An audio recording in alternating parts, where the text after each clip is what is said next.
வணக்கம் அன்பு நேயர்களே. அரசியல் என்பது ஒரு முப்பரிமாணம் கொண்டது. ஒரு பரிமாணத்தை ஒரு சில ஊடகங்களும் பத்திரிகைகளும் சொல்லும், வேறு சில பரிமாணத்தை வேறு பல பத்திரிகைகளும் ஊடகங்களும் சொல்லும். ஆனால் உண்மையை உரக்கச் சொல்வது மக்கள் குரல் மட்டுமே. மக்களின் குரல் என்ன, மக்களின் மனநிலை என்ன? அதாவது ஆர்கே நகர் தொகுதியின் இடைத்தேர்தல் ஏப்ரல் 12ஆம் தேதி நடைபெறவுள்ளது. இந்த தேர்தலில் பல்வேறு கட்சிகள் தங்களின் தேர்தல் அறிக்கையை வெளியிட்டிருக்கின்றன. தேர்தல் அறிக்கை குறித்தும் வெற்றி வாய்ப்பு குறித்தும் நம்மிடையே பேசுவதற்காக நம்முடைய அரங்கத்திற்கு நமது எம்ஜிஆர் பத்திரிகையின் ஆசிரியர் மதிப்பிற்குரிய திரு மருது அழகுராஜ் அவர்கள் வருகை தந்திருக்கிறார்கள். அவருடைய பார்வை என்ன, அவருடைய கோணம் என்ன, அவருடைய கேட்போம். வணக்கம் சார். வணக்கம். அம்மா அவர்கள் 2 முறை ஆர்கே நகர் தொகுதியை தேர்ந்தெடுத்து அதில் மாபெரும் வெற்றி பெற்றிருக்கிறார்கள். அம்மா அவர்கள் ஆர்கே நகர் தொகுதியை தேர்ந்தெடுக்க என்ன காரணம்? குறிப்பாக இந்த ஆர்கே நகர் இடைத்தேர்தலின் வெற்றி வாய்ப்பு எப்படி இருக்கும்? ஒரு பத்திரிகையாளரா உங்களோட பார்வை என்ன சார்? அது முத்தமிழர் சுவாசிக்கும் மூச்சோடு கலந்தவர், உலகெங்கும் வாழும் தமிழர்களின் உச்சரிக்கும் 10 சொற்களில் ஒற்றை சொல்லாக மலர்ந்தவர் புரட்சித் தலைவர். பூக்களுக்கும் புன்னகையை கற்றுத்தந்த புரட்சித் தலைவர் எம்ஜிஆர் எப்பொழுதுமே அவருடைய ஆசை, அவருடைய திட்டங்கள் அனைத்துமே ஏழைகளை நோக்கித்தான் இருக்கும். 1.5 ரூபாய்க்கு மண்ணெண்ணெய் கொடுப்பார், 1.25 ரூபாய்க்கு அரிசி கொடுப்பார், ஓலை குடிசைக்கும் ஒரு விளக்கு திட்டம் தந்து ஒளிவிளக்காக இருப்பார். அந்த புரட்சித் தலைவருடைய வழியிலேயே வந்த அம்மாவும் அவர்களுடைய அத்தனை திட்டங்களிலும் ஒரு பக்கம் மாநிலத்தை வளர்ச்சியை நோக்கி அழைத்து போவதற்காக விஷன் 2023 அந்த மாதிரியான திட்டங்கள் இருந்தாலும் அடித்தட்ட மக்களை அவர்கள் கலங்காமல் அவர்களுக்கு அன்னமிடுவது, அவர்களுக்கு மிக்சி, கிரைண்டர், ஃபேன் போன்ற அடிப்படை விஷயங்களை ஒரு காலத்தில் அம்மி குளவிகளோடு மல்லு கட்டிய காலத்திலிருந்து இல்லத்து பெண்களை எல்லாம் விஞ்ஞான யுகத்துக்கு அழைத்து வந்து மிக்சி, கிரைண்டர், ஃபேன் கொடுக்கறது, வறுமை கோட்டுக்கு கீழே வாடக்கூடிய ஏழை எளிய மக்களை அழைத்து மேலே கொண்டு வருவதற்கு கறவை மாடு ஆடு கொடுப்பது, இதுபோல் ஏழை எளிய மக்களை என்றைக்குமே கைவிடாத இயக்கம் அனைத்து இந்திய அண்ணா திராவிட முன்னேற்ற கழகம். இந்த இயக்கத்தினுடைய வாகைக்கு காரணமே இந்த இயக்கத்தின் ஈகை குணம் தான். அதனால் அம்மா என்ன பண்ணாங்க, தலைநகர் சென்னையில் ஏழை எளிய மக்கள், தொழிலாளர்கள், உழைப்பாளிகள், அதுபோலவே அலை மீது வலை கொண்டு வாழும் மீனவர்களை இமையாக பார்க்கிற இயக்கம் இலை கொண்டு வாழுகிற அதிமுக தான். அது மாதிரி மீனவர்களும் அதிகமாக இருக்கக்கூடிய பகுதி எங்கே, உழைப்பாளிகள் எங்கே, அடித்தட்ட மக்கள் எங்கே என்று பார்க்கிற போது அது ஆர்கே நகராக தெரியுது. அது மட்டும் இல்லாமல் நீங்கள் அந்த தொகுதியினுடைய தேர்தல், சட்டமன்ற தேர்தல் வரலாற்றை அப்படி பின்னோக்கி பார்த்தீங்கன்னா ஆர்கே நகர் எப்பொழுதுமே அதிமுகவுக்கு ஓகே நகராக இருக்கும். 2001க்கு பிறகு தொடர் வெற்றியை பெற்றது அதிமுக. இப்போ இதையெல்லாம் பார்த்ததுக்கு பிறகு அது அதிமுகவுக்கு சாதகமான தொகுதி ஒன்று, இன்னொன்று அடித்தட்ட மக்கள் கொஞ்சம் பின்தங்கி இருக்கக்கூடிய பகுதியாக இருக்கிற போது ஒரு முதலமைச்சர் வேட்பாளராக நாம் அங்கே போட்டியிட்டால் அந்த முழு கவனமும் ஒரு அதீத முன்னெடுப்பும் அந்த தொகுதிக்கு இருக்கும். அதனால் தொகுதி வளர்ச்சி பெறும்ன்றதை தான் அம்மா கருத்தில் கொண்டு தான் ஒரு இடைத்தேர்தல், ஒரு பொது தேர்தல், இந்த 2 தேர்தலிலும் நின்றார்கள், 2 தேர்தலிலும் வென்றார்கள். ஆர்கே நகர் தொகுதி மக்கள் அன்புலத்தோடு அம்மாவுக்கு அள்ளித்தந்து ஒரு மகுடம் சூட்டிய தொகுதியாக அந்த தொகுதி இருக்கிறது. 7 முறை வெற்றி பெற்ற தொகுதி அது. அதுதான் ஆர்கே நகரில் அம்மா நிற்பதற்கு காரணமாக இருந்தது. ஒன்று, தொகுதியில் நாம் வெல்வோம் என்பதை விட தொகுதியை ஒரு நல்ல சமமான நிலைக்கு மற்ற பிற தொகுதிகளுக்கு இணையாக அந்த ஏழை எளிய மக்களுக்கு வேண்டிய அடித்தட்ட தேவைகளை எல்லாம், கட்டமைப்புகளை எல்லாம் கட்டி எழுப்பக்கூடிய ஒரு வாய்ப்பை உருவாக்க வேண்டும் என்கிற நல்ல எண்ணத்தோடு நின்றார்கள். அங்கே வென்றது மட்டுமல்லாமல் என்னெல்லாம் செய்வேன்னு சொன்னாங்களோ ஏறத்தாழ 80லிருந்து 90% பணிகள் முடிந்து விட்டன. பல பணிகள் முடியும் தருவாயில் இருக்கிறது.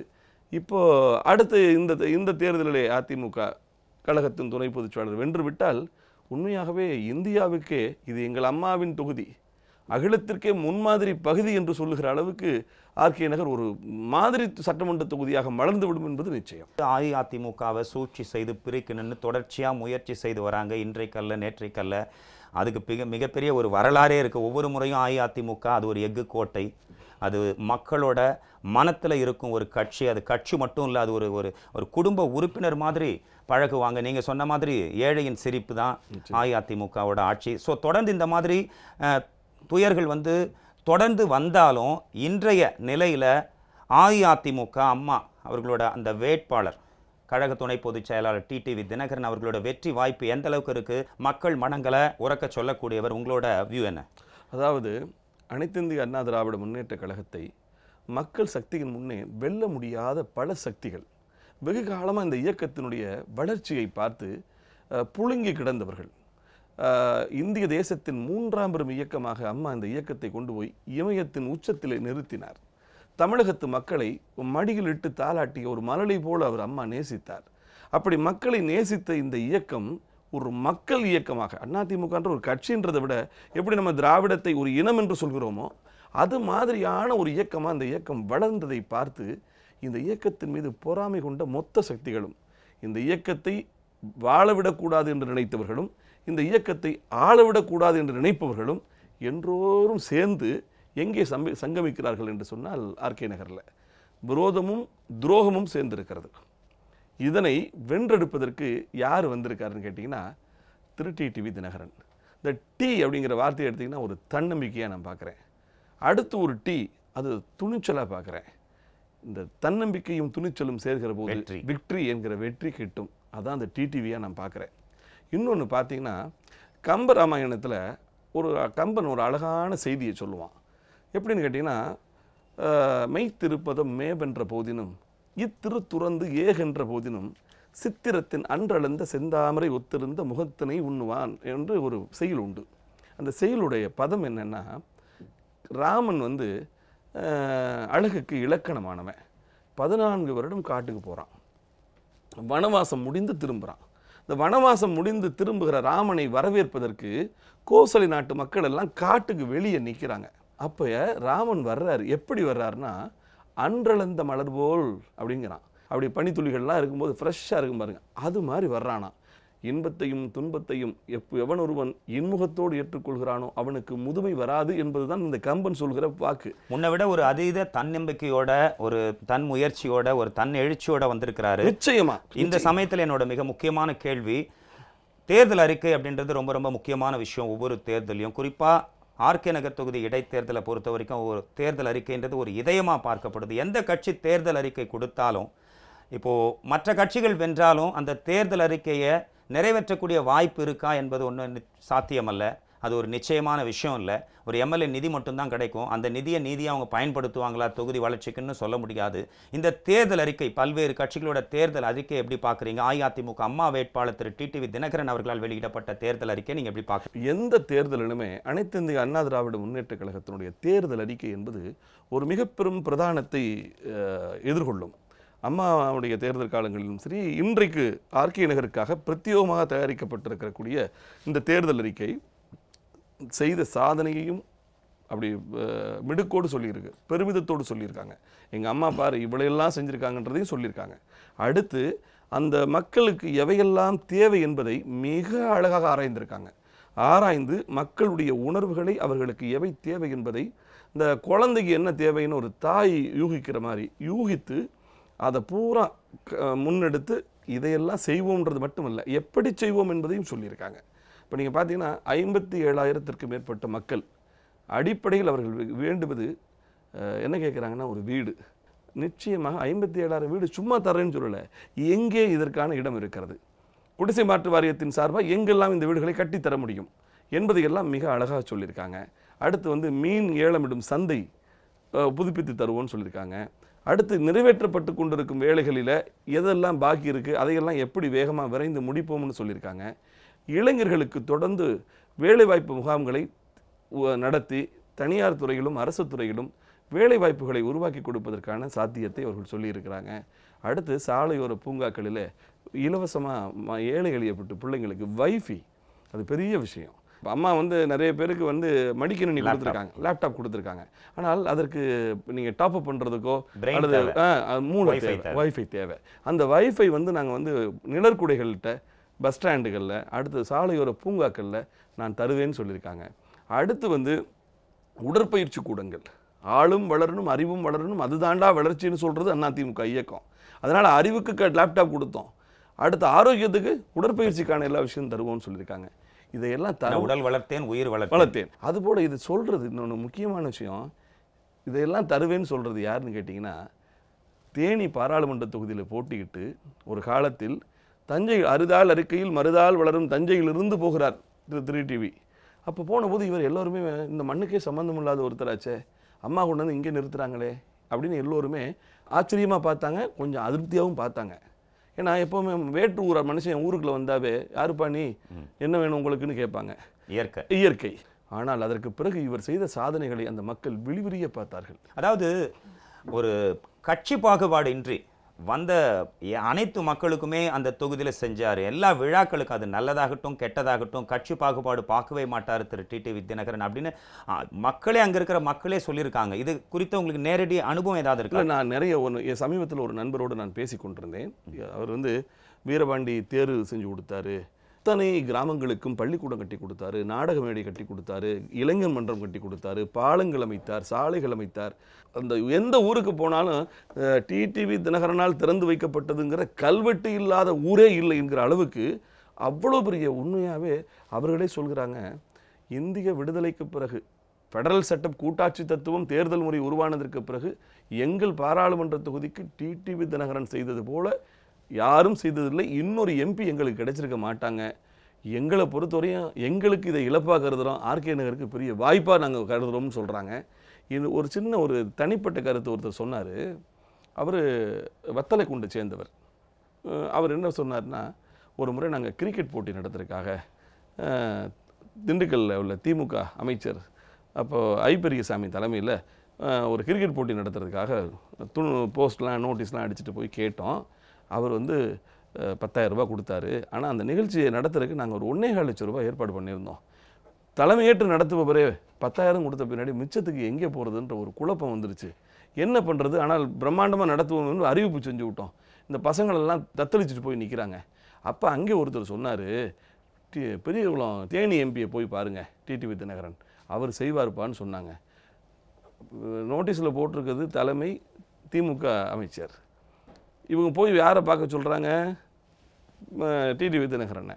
அதை விட முக்கியமானது, இவர்கள் திண்டுக்கல் தொகுதியை சேர்ந்தவங்க. இவர் தேனி எம்பி பக்கத்தில் வர்றவர், இந்த தொகுதியை சார்ந்தவரும் இல்லை. எப்படி கொடுப்பாங்கன்னு நாங்கள் எல்லாம் யோசித்தோம். இல்லைப்பா நீங்கள் போய் பாருங்கன்னு அந்த பெரியவர் அழித்து சொன்ன உடனே கொஞ்சம் கூச்சத்தோட தயக்கத்தோடு அப்படியே போனோம். போய் அவரை பார்த்தோம். அப்போ நாங்கள் உள்ளே போகும்போது எங்களை இதில் முக்கியமான தகவல் அதை சொன்னது தான் முக்கியம். எங்களை யாருப்பான்னு கேட்டால் இந்த மாதிரி சொன்னோன்னு எங்களை உள்ளே அழைச்சிக்கிட்டு போனவர் இன்றைக்கு கழகத்திற்கு எதிராக கொடி பிடித்திருக்கக்கூடிய ஓபி தான், பன்னீர்செல்வம் தான் எங்களை உள்ளே கூட்டு போனார். ஏன்னா உள்ளே கூட்டு போனோன்னே இந்த மாதிரி காலையிலேருந்து நின்றுட்டு இருக்காங்க, திண்டுக்கல் மாவட்டம் வத்தலக்குண்டுலேருந்து வந்திருக்காங்கன்னு என்ன விஷயம்னு கூப்பிட்டு கேட்டிருக்காரு. நோட்டீஸை தயங்கி கொடுக்கறதா வேண்டாமான்னு யோசித்து கொடுத்துருக்காங்க. வாங்கி பார்த்துட்டு நல்லா நடத்துங்க, வேறு எதுவுமே சொல்லலை, ரொம்ப மகிழ்ச்சி நல்லா நடத்துங்கன்னு சொல்லிட்டு 50,000 ரூபாய் எடுத்து கொடுத்தாரு. நாங்கள் அங்கிருந்து வெளியே வருகிற போது உண்மையாகவே ஆனந்த கண்ணீர் பெருக்கெடுக்க வந்தோம்.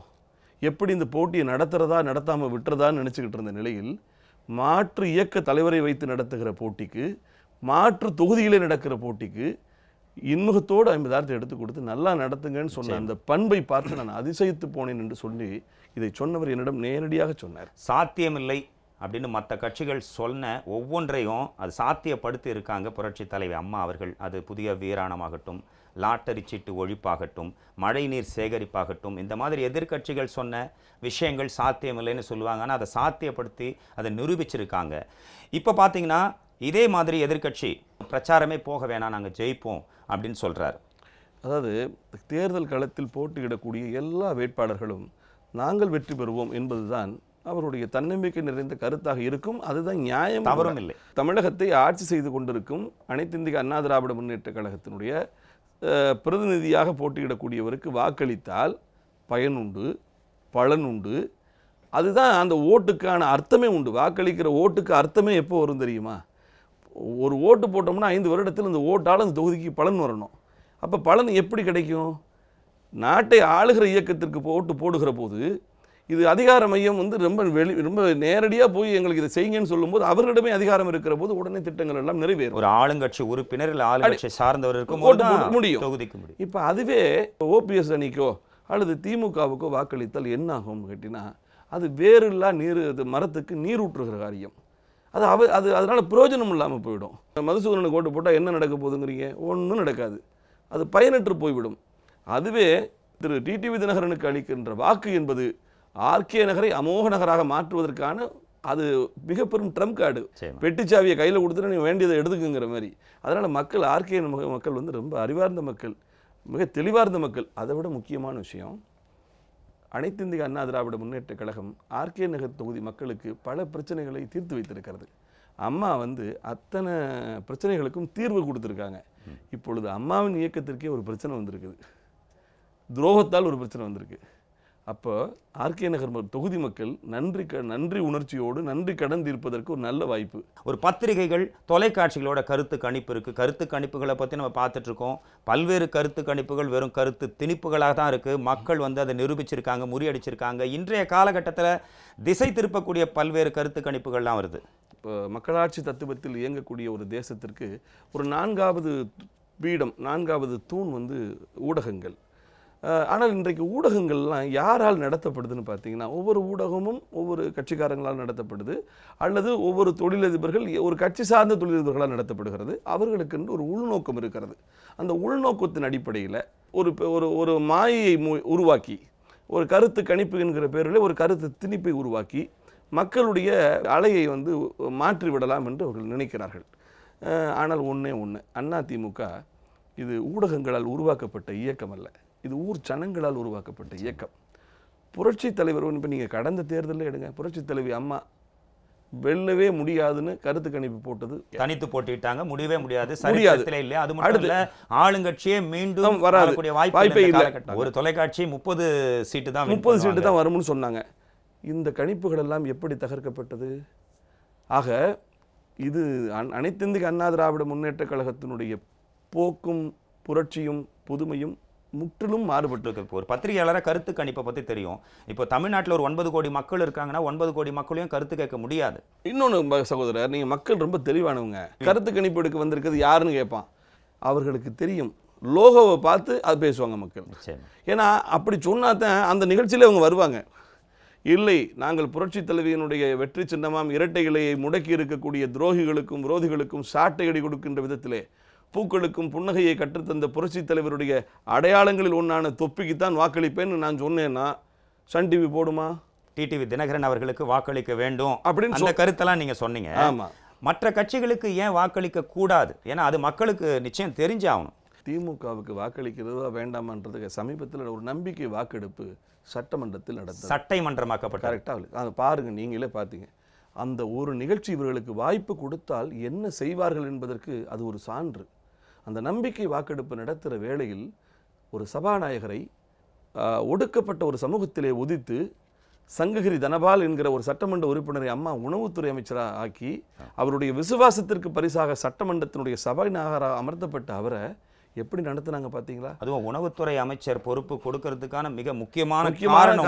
ஆமாம், அதாவது தேர்தல் நேரத்தில் எல்லாரும் சாப்பிட மாட்டேங்கிறாங்கம்மா, நான் வந்து தாழ்த்தப்பட்ட சமூகத்தில் பிறந்துட்டேன்றக்காக நம்ம கட்சிக்காரங்களே வந்து சாப்பிட மாட்டேங்கிறாங்கம்மான்னு சொன்னதுக்கு உடனே அம்மா வருத்தப்பட்டு, அப்படியா நிகழ்வு, வெற்றி பெற்றதுக்கு பிறகு இந்த தமிழ்நாட்டுக்கே சோறு போடக்கூடிய இடத்துல ஒன்று உட்காரக்கிறையான்னு சொல்லி உணவுத்துறை அமைச்சராக்கினாங்க.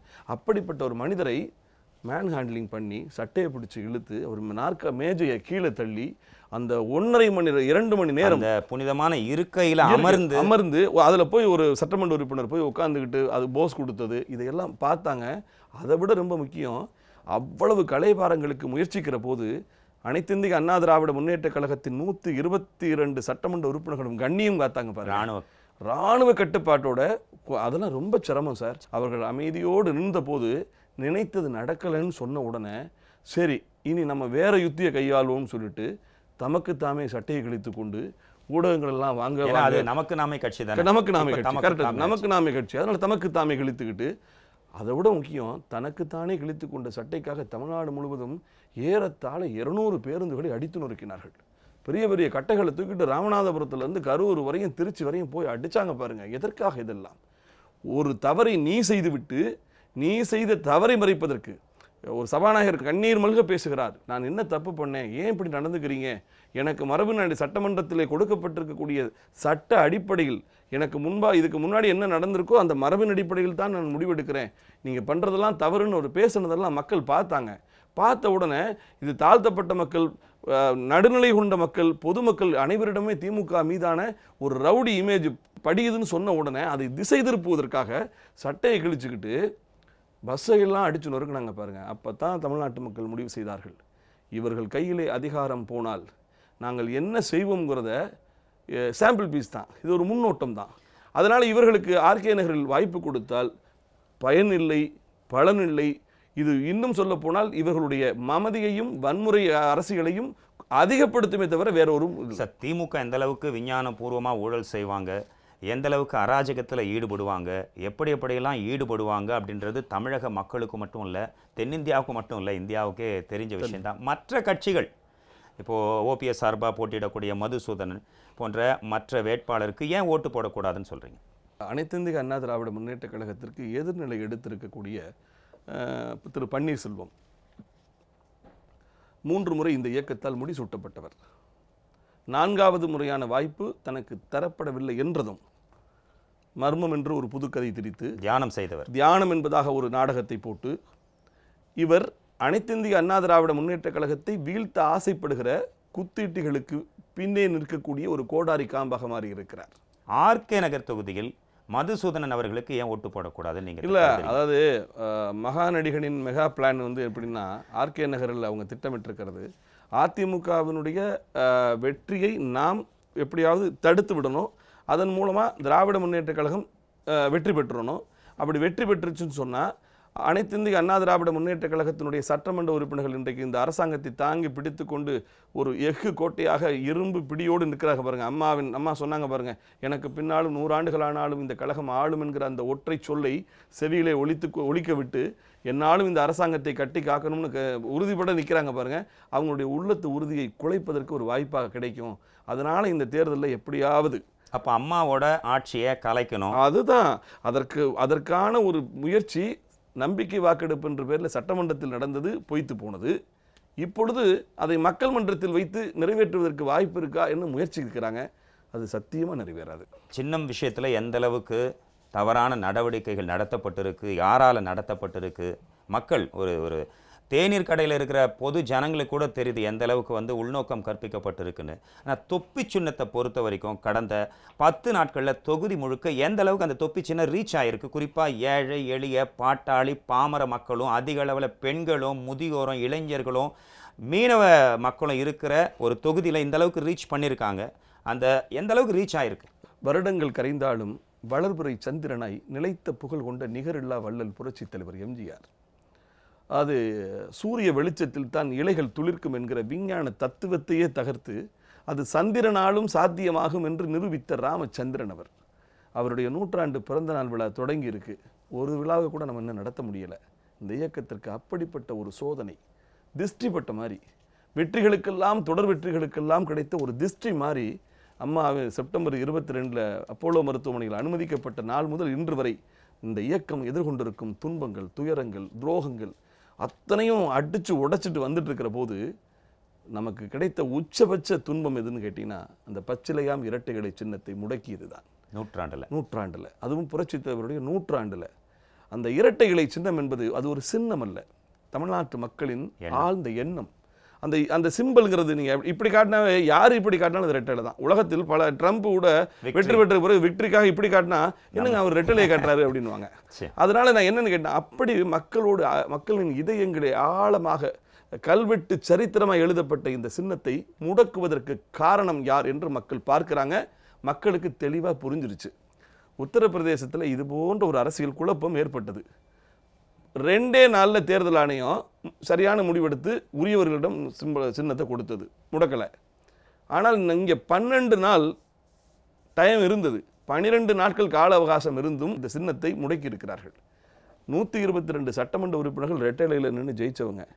அவர்களின் ஆட்சி நடக்கிறது, இரட்டைகளை சின்னத்தில் வெற்றி பெற்ற ஆட்சி நடக்கிறது. இந்த சமயத்தில் ஆனால் சின்னம் இல்லை. ஒரு பாமரனா ஒரு கேள்வி சார், இப்போ உத்தரப்பிரதேசத்தில் இதே பிரச்சனை வந்தது அகிலேஷ் யாதவுக்கும் முலாயம் சிங் யாதவுக்கும். ஆனால் கட்சி பிரதிநிதிகள் யார் பக்கம் அதிகம் இருக்காங்களோ அவங்களுக்கு சின்னத்தை ஒதுக்குனாங்க, நியாயமாப்பட்டது. இங்கே மட்டும் ஏன் அது பண்ணலை? அதான் சொல்கிறேனே, ஆளை சொல் தீர்ப்பை சொல்கிறேன் என்பது தான் இப்பொழுது நம்ம இந்தியாவில் ஒரு ஃபேஷனாக மாறிட்டு. தன்னாட்சி பெற்ற அதிகார பீடங்களான தேர்தல் ஆணையம், நீதித்துறை, இவையெல்லாம் கொஞ்சம் அரசியல் மயமாகிறதோ என்கிற மிக பெரும் ஆபத்தான சந்தேகம் வந்திருக்கிறது. மாயாவதி ஆல்ரெடி எழுப்பிட்டாங்க. ஆமாம், தன்னாட்சி பெற்ற மக்களின் நம்பிக்கையுரிய மாடங்கள் அரசியல் மயமாக்கப்படுகிறதோ, அரசியலால் இயக்கப்படுகிறதோ என்கிற சந்தேகம் உருவாகிறது. நீங்கள் சந்தேகத்தை தடுக்க முடியாது. சந்தேகத்துக்கு அப்பாற்பட்டதாக இருக்க வேண்டியவர்கள் இவர்கள். அதனால் என்னன்னு கேட்டீங்கன்னா, ஆளுக்கு ஒரு தீர்ப்பு, ஆளுக்கு ஒரு நியாயம். ஒரே பிரச்சனை. இங்கே 122 சட்டமன்ற பிரதிநிதிகள், மக்கள் பிரதிநிதிகள் நம்மோடு இருக்கிறார்கள். 37 நாடாளுமன்ற உறுப்பினர்கள் நம்மோடு இருக்கிறார்கள். அனைத்து மாவட்ட செயலாளர்களும் நம்மளோடு இருக்கிறாங்க. அனைத்து ஒன்றிய செயலாளர்கள் நம்மோடு இருக்கிறாங்க. அனைத்து நகர செயலாளர்கள், பொதுக்குழு உறுப்பினர்கள் 2000 பேரில் 1912 பேர் நம்மகிட்ட இருக்காங்க. அது மட்டும் இல்ல, ஒற்றுமையா இருக்காங்க. இவ்வளவு இருந்ததற்கு பிறகும் சின்னம் உங்களுக்கு இல்லைன்னு சொன்னா பரவாயில்ல, சின்னம் ஒருவருக்கும் இல்லை என்று முடக்குகிறார்கள் என்று சொன்னால் இதற்கு ஒரு உள்நோக்கம் இருக்குமோ என்கிற சந்தேகம் மக்களுக்கு வந்திருக்கிறது.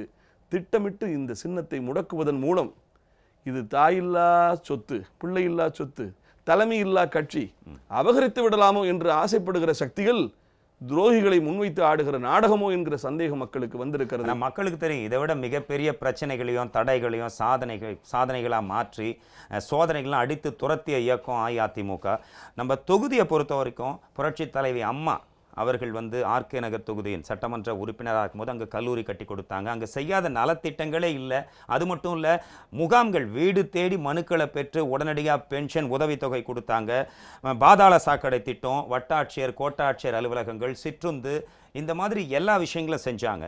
இப்போ இடைத்தேர்தலில் தேர்தல் அறிக்கை கழகத்தின் துணை பொதுச் செயலாளர் டிடிவி தினகரனார் அவர்களால் அறிவிக்கப்பட்ட அந்த தேர்தல் அறிக்கையோட சிறப்பம்சமாக என்ன நினைக்கிறீங்க? அந்த தேர்தல் அறிக்கையில் மிக முக்கியமாக ஒன்று தான், நீங்கள் சொன்ன மாதிரி மக்களை, அரசை தேடி மக்கள் என்கிற காலத்தை மாற்றி மக்களை தேடி அரசு என்கிற ஒரு மகோன்னதத்தை படைத்தது அம்மாவினுடைய அரசாங்கம், அம்மா திட்டம். என் வீட்டுக்கு முன்னாடியே கவர்மெண்ட் தாசில்தார் வந்துடுவார், ஆர்ஐ வந்துடுவார், கவுன்சிலர் வந்துடுவார், பிரசிடென்ட் வந்துடுவார், எல்லாரும் வந்து நிற்பாங்க. எனக்கு என்ன கோரிக்கை, என் ரேஷன் கார்டில் இதை மாற்றணும், பேர் மாற்றம் செய்யணுமா, முகவரி மாற்றம் பண்ணணுமா, பட்டா மாற்றம் பண்ணணுமா, எல்லாத்தையும் நான் கொடுப்பேன். கொடுத்த உடனே அடுத்த 2 மணி நேரத்தில் கிளியர் பண்ணி எல்லா கையெழுத்துக்கும் அங்கேயே போட்டு கையில் கொடுத்துருவாங்க. இந்தியாவிலே அந்த மாதிரி திட்டம் இல்லை. இந்தியாவிலே இல்லை, எனக்கு தெரிய தெற்காசியாவில் எந்த நாட்டிலும் இல்லை இது. இன்னும் சொல்லப்போனால் புரட்சித் தலைவி அம்மாவினுடைய திட்டங்கள் எல்லாம் இந்தியாவை கடந்து உலக நாடுகளால் பின்பற்ற திட்டங்கள். உண்மை. அம்மா கொண்டு வந்த மகளிர் காவல் நிலையம் தான் இன்றைக்கு அரபு நாடுகளிலே பின்பற்றப்படுகிறது. அம்மா உணவகம். அதுபோல பூமிக்கும் மண்ணுக்கும் மழைநீர் வார்க்கிற புண்ணியவதி அம்மா கொண்டு வந்த மழைநீர் திட்டம். பூமி குளிர்ந்தால் புவி வெப்பம் ஆகாது, புவி வெப்பம் ஆகாட்டினா இயற்கை பேரிடர் வராது. இன்றைக்கு உலக நாடுகள் பூரா கூட்டி G8ங்கிறான், G16ங்கிறான், அத்தனை நாடுகளையும் கூட்டி வச்சு பூமிக்கு ஆபத்து வந்துருச்சுன்னு இப்ப கத்துறாங்க. ஆனால் 2001 தீர்வை சொன்னவர் அம்மா. அம்மாவோட தொலைநோக்கு பார்வைக்கு ஒரு எடுத்துக்காட்டு தொட்டில் குழந்தைகள் திட்டம். திட்டத்தில் போடப்பட்ட ஒரு குழந்தை இன்று ஒரு ஐடி இன்ஜினியரா 1 லட்சம் ரூபாய் சம்பாதிச்சிட்டு. ஆமா. அதனால நான் என்ன சொல்ல வரேன்னா, உலக நாடுகளே பின்பற்றுகிற திட்டத்தை முன்வைத்த இயக்கம் அதிமுக. அதனால அந்த திட்டங்களின் அடிப்படையில் அது ஆர்கே நகரில் ரொம்ப சிறப்பாக நடந்தது. அதுவும் இந்த முகாம்கள் இருக்கு பாருங்க, வாரமானா போதும் ஆர்கே நகரில் உள்ள மக்கள் தங்களுடைய குறையை அப்படி பார்த்தீங்கன்னா கோவிலுக்கு போகிற மாதிரி என்னுடைய கோரிக்கை எதுன்னு போய் தீர்த்துக்கிட்டு வந்துடுவாங்க. அந்த அளவுக்கு முகாம்கள், வேலைவாய்ப்பு முகாம்கள், குறைதீர்ப்பு முகாம்கள், மருத்துவ முகாம்கள், அம்மா திட்ட முகாம்கள் அனைத்தும் நடந்தது. அவையெல்லாம் தொடர்வோம் என்று சொல்லியிருக்கிறார். அதை விட நான் ரொம்ப முக்கியமாக கருதுறது, இந்த 57,000 வீடுகள் என்பது மிக அதிமுக்கியமான ஒரு திட்டமாக நான் கருதுகிறேன். உலகத்தில் எல்லா மனுஷனும் தான் சொந்தமாக ஒரு வீட்டில் படுத்திருக்கேன்ற ஒரு சுகம் இருக்குது பாருங்கள். அதுவும் இந்த வாடகை வீட்டில் உள்ளவங்களுக்கு தான் அந்த துன்பம் தெரியும். இந்த மாதம் வாடகைக்கு ஜாக்சன் துறை வரி கேட்குற மாதிரி ஒருத்தர் கதவை தட்டி என்னப்பாச்சு வாடகைன்னு கேட்கும்போது எல்லோருக்குமே ஒரு வழி இருக்கும். என்னைக்காடா நம்ம ஆயுளுக்குள்ள ஒரு சொந்த வீட்டுக்கு போக மாட்டோமா என்கிற கனவு இந்த சென்னை போன்ற பெருநகரங்களில் வாழக்கூடிய ஏழை எளிய மக்கள், நடுத்தர மக்களுக்கு ஒரு பெரிய கனவாக இருக்கும் இந்த சொந்த வீடுங்கிறது. அதில் 57,000 வீடுகள் கட்டி கொடுப்போம் என்று சொல்லி இருக்கக்கூடியது ஏழை எளிய மக்களால் ஆராதிக்கப்படுகிற திட்டமாக இருக்கும். 10 பல்நோக்கு மருத்துவமனைகள், அதே மாதிரி 10 பல்நோக்கு மருத்துவமனைகள், வேலைவாய்ப்பு முகாம்கள், மீனவர்களுக்காக மீன்பிடி சந்தை, அடுத்து பாலங்கள். ஒரு இடத்துல ஒரு முக்கியமான இடத்துல இந்த குப்பைகள் எல்லாம் தேக்கப்பட்டு அங்கே குப்பை எரிக்கிறதுனால சுகாதாரமற்ற நிலை இருக்குன்றிருக்காங்க. அந்த குப்பை கிடங்குகளை அங்கிருந்து அகற்றுவதற்கான திட்டங்கள். அப்புறம் ரயில்வே லேண்டில் இருக்கிற மக்களை அப்புறப்படுத்த மத்திய அரசு முயற்சிக்கிறதுன்ற நிலையில், மத்திய ரயில்வே துறை முயற்சிக்கிறதுன்ற நிலையில் அவர்களுக்கு மாற்று இடத்தில் குடியிருப்புகள் கட்டித் தருவதற்காக கொடுக்கப்பட்டிருக்கும் வாக்குறுதி, இவை அனைத்தையும் பார்த்தீங்கன்னா இந்த தேர்தல் அறிக்கை என்பது மக்களுக்கு கொடுக்கப்பட்டிருக்கக்கூடிய அது வாக்குறுதி இல்லை, நாளை நிறைவேற்றப்பட காத்திருக்கக்கூடிய திட்டங்கள். அதாவது திறந்த ஜீப்பில் போகிறாரு, திறந்த ஆட்டோவில் போகிறாரு. ஒவ்வொரு வீட்லேயும் நாங்கள் தான் நேரடி வர்ணனையே கொடுத்தோம். ஒவ்வொரு வீட்டில் இருந்தும் ஒரு பெண் ஆரத்தி எடுக்கிறாங்க, திலகமிடுறாங்க. எங்கள் ஓட்டு மட்டும் இல்லை, எங்கள் ஃபேமிலி மெம்பர்ஸ் எல்லாம், எங்கள் குடும்பத்தில் இருக்க எல்லாருமே உங்களுக்கு தான் ஓட்டு அப்படின்னு அவங்களாகவே வந்து சொல்லிட்டு போகிறாங்க. மாடி மேலேருந்து பூ தூவுறாங்க. இந்த அளவுக்கு மற்ற கட்சிக்காரர்கள்லாம் எதிர்பார்க்கல. இந்த தொகுதியில் பார்த்தீங்கன்னா ஆளுகிற இயக்கம் தானே, எங்கேயும் அதிருப்தி இல்லை. என்ன சொல்கிறாங்க, ஐயா இது இந்த பணி கொஞ்சம் வேகமாக முடிஞ்சால் இன்னும் நல்லாயிருக்கும், இது கொஞ்சம் முடியாமல் இருக்குது, அதிகாரிகள் மெத்தனமாக இருக்காங்க, இது மாதிரியான குறைகள் தான் சொல்கிறாங்க. அப்படி குறைகள் சொல்கிற போது சில பேருக்கு, சில வேட்பாளர்களுக்கு பிடிக்காது. ஏன்னா அது போகிற இடத்துல அப்படின்ட்டு ஒரு மாதிரியாக முகத்தை காட்டுவாங்க. நெருக்கடியான கேள்விகள் முன்வைத்தால் கூட அதனை புன்னகையால் எதிர்கொள்கிறார் திரு டிடிவி அவர்கள். அவருடைய மிகப்பெரும் ப்ளஸ்ஸாக இருக்கிறத நான் பார்க்கறது, அவரோட அசட்டை பத்திரிகையாளர் கூட ஏதாவது வந்து கேள்விகளை கேட்டால் பத்திரிகையாளர் எப்படி கேட்பாங்கன்னு தெரியும். ஆமாம், கேட்டால் கூட ஒரு இன்முகத்தோட ஒரு பாசிட்டிவ், அதாவது ஆப்டிமிஸ்டிக் அப்ரோச் அப்படின்னு அந்த அளவுக்கு சொல்றாரு. ஒருத்தர் கேட்குறாங்க, இந்த மாதிரி பன்னீர்செல்வத்தின் பின்புலத்திலே பாஜக இருக்கிறதா என்று சொன்னபோது அவர் சொன்ன பதில் வந்து எல்லோருமே ரசித்தார்கள். முன்புலமோ பின்புலமோ எனக்கு தெரியாது, நான் என் மக்கள் பலத்தை நம்பி நிற்கிறேன், என் தொண்டர்கள் பலத்தை நம்பி. இதுதாங்க ஒரு உண்மையாகவே சொல்கிறேன், இது ஒரு புதிய அரசியலின் புறப்பாடாக நான் கருதுகிறேன். ஒரு புதிய இளைஞரை, புதிய ஒரு பரிமாணத்தை அனைத்து இந்திய அண்ணா திராவிட முன்னேற்ற கழகத்திற்கு பரிசாகத்தான் இந்த தேர்தல் தருகிறது என்று தான் நான் கருதுகிறேன். அதாவது நான் வெற்றி பெற்ற ஆர்கே நகர் தொகுதியிலேயே வீடு எடுத்து அங்கு தங்கி மக்களுக்கான நலத்திட்டங்களையும், மக்கள் நேரடியாக அவங்கள சந்திப்பேன், என்னை எப்போ வேணால் அவங்க சந்திக்கலாம் அப்படின்னு திரு டிடிவி தினகரன் அவர்கள் சொல்லியிருக்காரு. எனக்கு தெரிந்து ஒரு 10-15 வருடத்தில் இந்த மாதிரி ஒரு அறிவிப்பை யாருமே கொடுத்ததில்லை. அதாவது வேற தொகுதியில் நிற்கிற ஒரு வேட்பாளர் அவர் கொடுத்ததில்லைன்றதை விட கொடுத்த இதே வாக்குறுதியை தேனி பாராளுமன்ற தொகுதியிலே நிறைவேற்றி காட்டியவர். அது எப்படி நிறைவேற்றினார்னா, இதே வாக்குறுதி அப்பொழுது சொன்னார், நான் தேனியிலேயே தங்கியிருந்து நான் உங்களுக்கான சேவைகளை செய்து முடிப்பேன்னு சொன்னார். சொன்னபடியே என்ன பண்ணார்னா, ஒரு பாராளுமன்ற தொகுதியில் பல சட்டமன்ற தொகுதி இருக்கும், பெரியகுளம் 4-5 தொகுதி வரும், அத்தனை தொகுதிகளிலும் போய் தங்கினார். ஒவ்வொரு தொகுதியிலும் 1 மாதம் தங்குவார். அதை வந்து அந்த பாராளுமன்ற தொகுதி மக்கள் சாட்சியம் கூறுவார்கள். உண்மையாகவே சொல்கிறேன், சொல்வதை சொல்லவே மாட்டார், சொன்னார்னா சரியாக செய்வார். அவருடைய மிக பெரும் பலமே அதுதான்.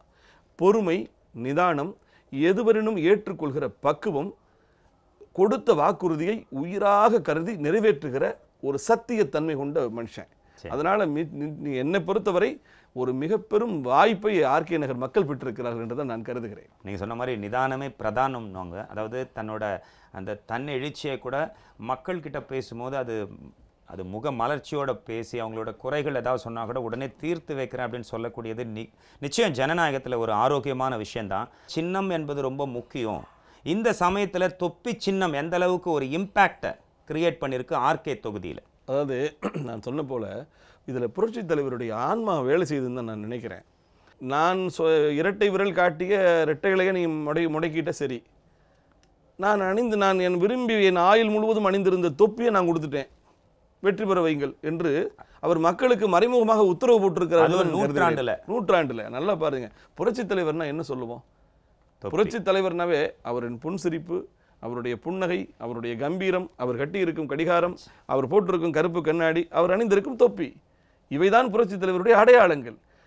நான் அப்படி விரலை காட்டி சின்னத்தை முடக்கிவிட்டேன். நான் என் தலையிலேயே அணிந்திருந்த கிரீடம் அது, நான் அணிந்திருந்த கிரீடத்தை சின்னமாக உங்களுக்கு தர்றேன், வெற்றி பெற வைங்கள் என்று சொல்லி அவர் கொடுத்திருக்கும் பரிசாக, ஆசீர்வாதமாகத்தான் இன்னைக்கு தொப்பிங்கிறது இன்னைக்கு என்ன கேட்டுனா, தொப்பியை சட்டமன்றத்திற்கு அனுப்பி வைப்பது தான் எங்களுடைய ஒரே இலக்குன்ற அளவில் ஆர்கே நகர் தொகுதி முழுவதும் அனைவருமே தொப்பி அணிந்து தான் இருக்காங்க. அதாவது ஒரு பிரச்சாரம்னு போனால் கழக நிர்வாகிகள், மூத்த நிர்வாகிகள் இருப்பாங்க, பல்வேறு கட்சியோட பல்வேறு அமைப்புகளைச் சேர்ந்த நிர்வாகிகள் இருப்பாங்க, மகளிர் அணி இருக்கும், பல்வேறு அணிகள் இருக்கும், தொண்டர்கள் இருப்பாங்க. ஆனால் இப்போ ஆர்கே நகர் பிரச்சாரத்தில் பார்க்கும்போது திரு டிடிவி தினகரன் அவர்களோட கழக நிர்வாகிகளும் கழகத்தை சேர்ந்தவர்கள் மட்டும் இல்லாமல் பொதுமக்களும் ஊர்வலத்தில், அதாவது பிரச்சாரத்தில் கூடவே வந்து ஓட்டு கேட்குறாங்க. இது வந்து ஒரு புதிய பரிமாணமாக ஒன்றும் இல்லைங்க. அதாவது திராவிட முன்னேற்ற கழகம், டிடிவி தினகரன் அப்படின்ற வார்த்தையை சொல்லும்போது அப்படியே எள்ளும் கொள்ளும் வெடிக்கிறது. அப்படியே ஒரு ஆக்ரோஷத்தோடு அந்த பேரை சொல்கிறாங்க திமுகவினர். அடுத்து பன்னீர்செல்வம் அவர்கள் பார்த்தீங்கன்னா அந்த டிடிவின்ற பெயர் அவர்களுக்கு ஒரு பெரிய கலக்கத்தை உருவாக்குது. ஏன்னா அவருக்கே தெரியும் பன்னீர்செல்வம் என்கிற ஒருவரை உருவாக்கிய சக்தியாது. ஏன் அந்த இரிட்டேஷன் கொடுக்குது சார்? அது என்ன பயமா? பயம்தான். பயம்தான் எரிச்சலாக காட்டும். என்னுடைய எரிச்சல் எப்போ ஒருத்தரை பார்த்தா எனக்கு யார் மீது பயம் வருகிறதோ அவர் மீது தான் எனக்கு எரிச்சல் வரும். அது மாதிரி இன்றைக்கு திமுக, பாஜக, பன்னீர்செல்வத்தின் திமுக, இத்தனை கட்சியும் உச்சரிக்கிற ஒற்றை சொல் டிடிவி டிடிவி டிடிவி. என்ன காரணம்? இவங்க அதே நேரத்தில் இன்னொன்று சொல்கிறாங்க, அவர் வெல்ல முடியாது, அவர் டெபாசிட் வாங்க முடியாது. வெல்ல முடியாதவருடைய வேட்புமனுவை நிராகரிக்கணும்னு ஏன் அவ்வளோ பெரிய போராட்டம்? அதாவது பன்னீர்செல்வத்தோட திமுக. ஆனால் பொது வெளியில் பேசும்போது ஸ்டாலின் அவர்களும் சரி, ஓபிஎஸ் அவர்களும் சரி, எங்களுக்குள்ள எந்த இதுவும் இல்லைன்னு தன்னைத்தானே எதிர்க்கிற மாதிரி காட்டில. அது என்னன்னா, மக்களிடம் தெரிஞ்சு போச்சு. எப்படின்னா, இவர்கள் இருவருக்கும் இடையிலே இருக்கக்கூடிய ஒப்பந்தம் என்ன என்பது சாதாரண பொதுமக்களுக்கு தெரிஞ்சு போச்சு. சட்டமன்றத்திலேயே துரைமுருகன் எழுந்து பன்னீர் இருக்கட்டும், நீங்களே இருங்க, நாங்கள் ஆதரிக்கிறோம் என்று சொன்னபோது உண்மையாகவே பன்னீர்செல்வம் அனைத்து இந்திய அண்ணா திமுகவினுடைய உண்மையான ரத்தம் ஓடுவோர் அந்த அவர் என்ன பண்ணியிருக்கணும்? துரைமுருகனை பார்த்து என்ன சொல்லியிருக்கணும்? துச்சாதன துரைமுருகா, உன் கரங்கள் தான் என் தாயின் துகில் பிடித்து இழுத்தது. என் அம்மாவை இந்த சட்டமன்றத்திலே 1 மணி நேரம் பெண்ணென்றும் பாராமல் அடித்து உதைத்தவர்கள் திமுகவினர் நீங்கள். உங்கள் தயவில், திமுக தயவில் அண்ணா திமுக ஆட்சி இருக்கிறதுக்கு நான் அந்த பதவியில் இருப்பேனா? நீ எப்படி சொல்லலாம்னு கேட்டிருந்தாருன்னா உண்மையான மனிதர். அவர் அப்படி சொல்லலை, இவர் சிரித்து கொண்டே இருந்தார். அதன் மூலம் என்னென்னு கேட்டிங்கன்னா, சக சட்டமன்ற உறுப்பினர்களுக்கு ஒரு செய்தியை உணர்த்துகிறார். எப்படின்னா, என்னை ஆதரிப்பதற்கு திமுகவே தயாராக இருக்குது, அதனால் நான் ஒருவேளை அடுத்து பிளக்கப் போகிறேன் கட்சியை, என்னை ஆதரிப்பதற்கு நீங்கள் எல்லாம் ஆயத்தமாகுங்கள் என்று தன் கட்சிக்கான செய்தியாக அதை வைத்தார். இல்லை, அது அந்த மனநிலை இப்போதான் வந்ததா? ஏன்னா இவ்வளோ வருஷங்களாக பார்த்துட்டு இருக்கோம். ஓபிஎஸ் இப்படிலாம் பேசுவாரா? இல்லைங்க, அவரோட பாடி லாங்குவேஜ் இப்படிலாம் இருக்குமானே தெரியாது. ஒன்றுங்க, துரோகம் துளி நேரத்தில் உருவாவதல்ல, அது ரத்தத்தில் கலந்திருக்கும். அது சித்தத்தில் ஏறுவதற்கு கொஞ்சம் டைம் பிடிக்கும். கொஞ்சம் கொஞ்சமாக வளர்ந்துக்கிட்டே வந்திருக்கு. அவர் என்ன எடுத்திருக்காருன்னா, ரொம்ப சிம்பிளான விஷயம். அம்மாவினுடைய துரதிர்ஷ்டம் எல்லாம் தனக்கு அதிர்ஷ்டமாக மாறும் என்பதுதான் பன்னீரின் எதிர்பார்ப்பு. அம்மாவுக்கு வழக்கில் சோதனை வந்தால் தனக்கு நாக்காளி கிடைக்கும், அம்மாவுக்கு உடல் குறைவு நோய் ஏற்பட்டால் நமக்கு வாய்ப்பு கிடைக்கும். அதான் சொன்னல, அம்மாவுக்கு துரதிர்ஷ்டம் என்றால் அது தனக்கு அதிர்ஷ்டமாக மாறும். ஆக அம்மாவுக்கு கஷ்டம் வந்தால் தான் நமக்கு பதவி வரும் என்கிற எண்ணம் அவர் மனசுக்குள்ளே வந்தது. அதாவது அதிர்ஷ்டம் அப்படின்றதே அது இஷ்டத்துக்கு வர்றது, ஆனால் தான் இஷ்டத்துக்கு வரும் அப்படின்னு நினச்சி அது பகல் கனவாக தான் போதும். மக்கள் அனைவருக்கும் தெரியும். அம்மா புரட்சி தலைவர் அம்மா பொதுவாக தேர்தல் தேதி அறிவிக்கப்பட்ட உடனே முதல்ல பிரச்சாரத்தை தொடங்கும் அரசியல் தலைவியாக இருப்பாங்க, மற்ற எல்லா கட்சிகளுக்கும் முன்னாடி. அதே மாதிரி இந்த ஆர்கே நகர் இடைத்தேர்தலையும் ஒரு தன்னம்பிக்கையாக, ஒரு செல்ஃப் கான்ஃபிடென்ஸோட முதல்ல தன்னோட தேர்தல் பிரச்சாரத்தை துவங்குறாரு துணை பொதுச் செயலாளர் திரு டிடிவி தினகரன் அவர்கள். இது எந்த அளவுக்கு அவரோட கான்ஃபிடன்ஸ் லெவலை காட்டுது? அவருடைய இனிஷியலே அந்த தன்னம்பிக்கை, துணிவு, விக்டரிங்கிறது தான். அவர் என்ன பொறுத்து நான் ஒரு பல கூட்டங்களில் கூட நான் பல நண்பர்களிடம் சொன்னுவேன். ஒரு 2000 பேர் படைவீரர்கள் அமர்ந்திருந்த கூட்டத்தில் பேசுகிற போது மாவீரன் அலெக்சாண்டர் என்ன சொன்னா, இங்கே அமர்ந்திருக்கும் 2000 படைவீரர்களேன்னு ஆரம்பிச்சிருக்காரு. உடனே அங்கேருந்து ஒரு எழுந்து சொல்லியிருக்காரு, இல்லைமண்ணா இங்கே 1000 பேர் தான் இருக்காங்கன்னு சொல்லியிருந்த உடனே அலெக்சாண்டர் சொன்னாரா, இல்லை அவர்கள் 1000 இருக்கலாம், நான் ஒருவன் 1000 ஆயிட்டேனாராம். அதுபோல் இவருடைய மிக பெரும் சொத்தே தன்னம்பிக்கை. மக்களை நம்புகிறார், அவர் மக்களை நம்புகிறார், இயக்க தோழர்களை நம்புகிறார், நிர்வாகிகளை நம்புகிறார். ஆர்கே நகர் தொகுதி மக்கள் மீது அசைக்க முடியாத நம்பிக்கை அவர் வைத்திருக்கிறார். இன்னொன்று, நான் என்ன எப்படிப்பட்டவன்றதை தேனி மக்களிடம் தெரிந்து கொள்வார்கள் மக்கள். இப்போ ஒருத்தர் நீங்கள் ஒரு கம்பெனியில் வேலை செஞ்சுருக்கீங்க, என் கம்பெனிக்கு வேலை செய்ய மனு போட்டு நிற்கிறீங்க, நான் என்ன செய்வேன்? இவர் கடந்த கம்பெனியிலே வேலை செய்கிற போது இவருடைய ஒழுக்கம் எப்படி, இவருடைய பணித்திறமை என்ன அப்படின்னு கேட்டு தெரிஞ்சு போனா இல்லையா? அதுபோல் திரு டிடிவி தினகரன் என்கிற ஒரு மக்கள் சேவகர் எப்படிப்பட்டவர் என்பதை தேனி மாவட்டத்து மக்கள் சான்றிதழ் கொடுப்பார்கள். ஏப்ரல் 15 எப்படி இருக்கும் சார்? அனைத்து இந்திய அண்ணா திராவிட முன்னேற்ற கழகத்தினுடைய கோட்டை தொகுதி. அங்கே எத்தனை சூழ்ச்சிகளை விட்டாலும் சரி, மக்கள் தெளிவான தீர்ப்பை அனைத்து இந்திய அண்ணா திராவிட முன்னேற்ற கழகத்திற்கு தருவார்கள். இந்த இயக்கத்திற்கு ஏற்பட்டிருக்கும் மொத்த சோதனையும் முடித்து வைக்கப்படக்கூடிய ஒரு களமாக ஆர்கே நகர் அமையும். திரு டிடிவி தினகரன் அவர்கள் வெல்வார், வென்று காட்டுவார். அந்த தொகுதியில் அம்மா விட்டு சென்ற பணிகளை எல்லாம் நிறைவேற்றி பூரணத்துவமிக்க, இது என்றைக்குமே அம்மாவுடைய தொகுதி, இங்கே ஒரு தொகுதி சட்டமன்ற தொகுதினா இது ஒரு மாதிரி தொகுதி அப்படின்னு எல்லோரும் போய் பார்வையிடக்கூடிய அளவுக்கு அந்த பகுதியை மாற்றி காட்டுவார் என்கிற நம்பிக்கை எனக்கு உண்டு. அனைத்து இந்திய அண்ணா திராவிட முன்னேற்ற கழகத்தினுடைய வேட்பாளர் திரு டிடிவி தினகரன் வெல்வார். பல்வேறு ஊடகங்கள், பல்வேறு பத்திரிகைகள் இருந்தாலும் உண்மையை உறக்க சொல்லணும், உறுதியாக சொல்லணும், உண்மையை மட்டுமே சொல்லணும். அதுதான் மக்கள் பத்திரிகை கிட்ட எதிர்பார்க்குற ஒரு ஜனநாயகமாக இருக்குது. அந்த மாதிரி விஷயத்தை ஒரு பத்திரிகை ஆசிரியராக, ஒரு பத்திரிகை ஆளராக, ஒரு சாமானிய மக்களிடம் பழகக்கூடியவராக, கருத்து கோர்வையை நீங்கள் சொல்கிறவராக இருக்கீங்க. ரொம்ப அற்புதமாக இந்த மாதிரி சமயத்தில் இந்த நிகழ்ச்சிக்கு ஒரு உற்சாகம், உத்வேகம் கொடுத்துருக்கீங்க. நடந்தது என்ன மட்டும் இல்லை, நடக்க போகிற விஷயத்தையும் சொல்லியிருக்கீங்க. ஏப்ரல் 15 எப்படி என்பது இந்த நிகழ்ச்சி சார்பாகவும், எங்கள் குழு சார்பாகவும், என்னோட சார்பாகவும் உங்களுக்கு என்னோட நன்றி. நாளை திருநாடு நம்மதடா, நாம் இனிமேல் தோளை சதிச்சுமையாய் தூக்கி திரியோமேன்னு சொன்ன பாரதியுடைய வரிகள் ஆர்கே நகரிலே பழிக்கட்டும். என் வாழ்த்துக்கள். நன்றி. ஆர்கே நகர் தொகுதி என்பது அம்மா அவர்களின் தொகுதி. அம்மா அவர்களோட நலத்திட்டங்கள் தொடரும். திரு டிடிவி தினகரன் அவர்கள் தலைமையில் ஏப்ரல் 15 அந்த வெற்றி செய்தி சீக்கிரம் ஒலிக்கும். அனைத்தும் நல்லதே நடக்கும். நன்றி, வணக்கம்.